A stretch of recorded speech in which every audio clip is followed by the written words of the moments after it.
નમસ્કાર મિત્રો આજની વિડીયોમાં વાત થશે વરસાદની મોટી આગાહી। આગામી 4 દિવસ તોફાની વરસાદની આગાહી વ્યક્ત કરવામાં આવી છે।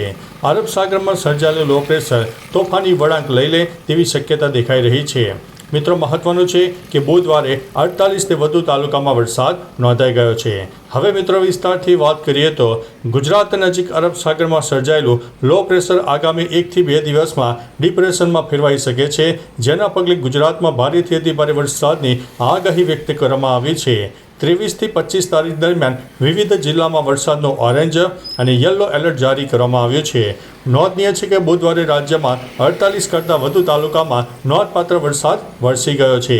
અનેક જગ્યાએ કૃષિના પાકોને નુકસાન પણ થયું છે। સાયક્લોનિક સર્ક્યુલેશન 36 કલાકમાં મિત્રો ડિપ્રેશનમાં ફેરવાઈ શકે તેવી શક્યતા અત્યારે દેખાઈ રહી છે।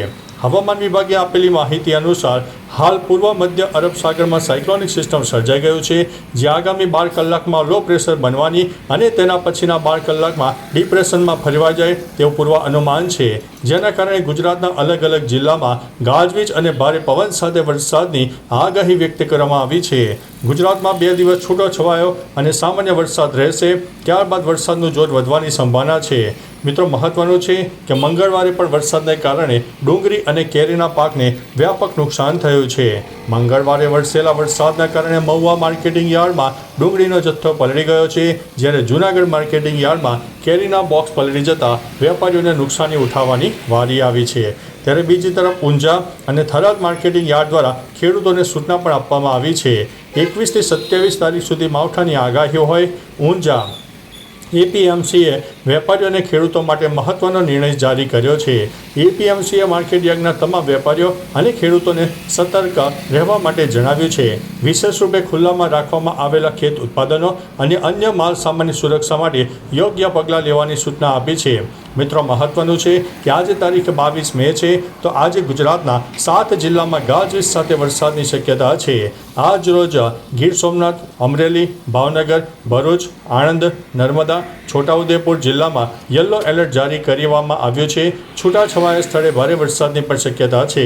આજે 22 મેના રોજ યલો એલર્ટ છે, જેમાં ગીર સોમનાથ, અમરેલી, ભાવનગર, આણંદ, ભરૂચ, નર્મદા અને છોટાઉદેપુરમાં વરસાદ થઈ શકે છે, જ્યારે આવતીકાલે તારીખ 23 મેના રોજ અમરેલી, ભાવનગર, નવસારી અને વલસાડમાં ઓરેન્જ એલર્ટ આપવામાં આવ્યું છે, જ્યારે રાજકોટ, જૂનાગઢ, ગીર સોમનાથ, ભરૂચ, સુરત, નર્મદા, તાપી અને ડાંગમાં યલો એલર્ટ આપવામાં આવ્યું છે।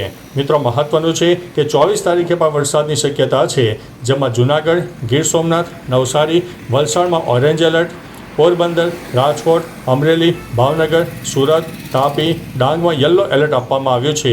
ત્યારે મિત્રો 25 મેની પણ વાત કરી દઈએ તો 25 મેમાં જૂનાગઢ, ગીર સોમનાથ, નવસારી, ડાંગ અને વલસાડમાં ઓરેન્જ એલર્ટ આપવામાં આવ્યું છે। એકંદરે મિત્રો 4 થી 5 દિવસ ગુજરાતને હજુ પણ સાચવવું પડે તેવી શક્યતા છે, એટલે ખુલ્લામાં કોઈ ચીજ વસ્તુઓ પડી હોય તો સત્વરે લઈ લેજો। તો ચાલો મિત્રો, ફરીથી વરસાદની નવી આગાહી લઈને મળતા રહીશું। ત્યાં સુધી અમને રજા આપશો। નમસ્તે।